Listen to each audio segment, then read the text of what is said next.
So, would you be able to tell me a bit about the background of the Medical Missionaries of Mary? Yeah, sure. Our foundress, Mary Martin, the author of the letters in this project, after she returned from the war, around 1917, she became aware that she was being asked by God to do something special with her life. And it was a very long story. It took almost 20 years before that came to fruition due to many reasons. And in that period, she spent some years, 3 years in Nigeria, from 1921 to 24, and saw there the huge need for medical work. And she realised that single-handed she could do very little. She needed to get a group of women around her who would become professionally qualified in all the branches of medicine and nursing and all the healing professions in order to make any impact. And so it came about that in 1937 she made her religious vows in Nigeria, in the diocese of Calabar.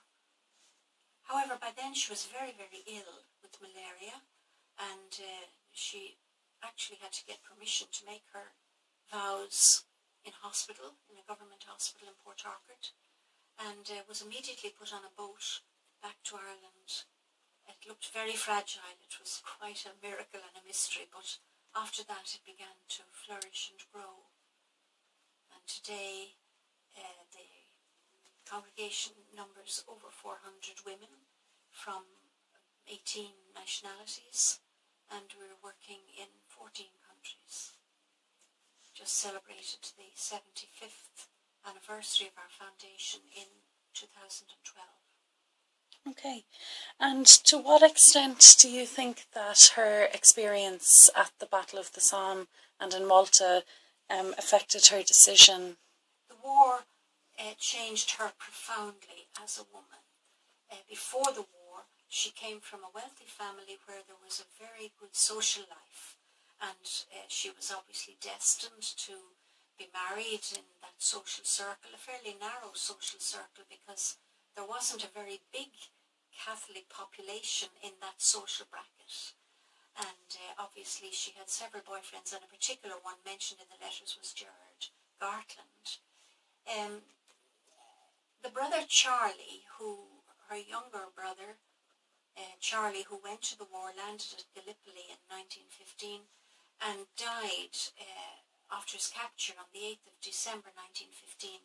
Charlie's death marked a turning point, a clear turning point in her as a person, in her view of the world, and gradually, as she searched for the missing Charlie, sought for information about him while she nursed in Malta, and then when she was at the Battle of the Somme, discovered very early after she arrived there that he actually was dead. The whole horror of the war made her realise that there's more to the world than the social life, and that healing and nursing was a terrific gift, and she just felt called to dedicate her life to making that gift available to those, whether they're wounded by war or whether they're sick from illness or hardship of any kind. That was her influence. She came back from the war a different person and walked a different path from then on to what she was used to before the war. Mm-hmm. Okay.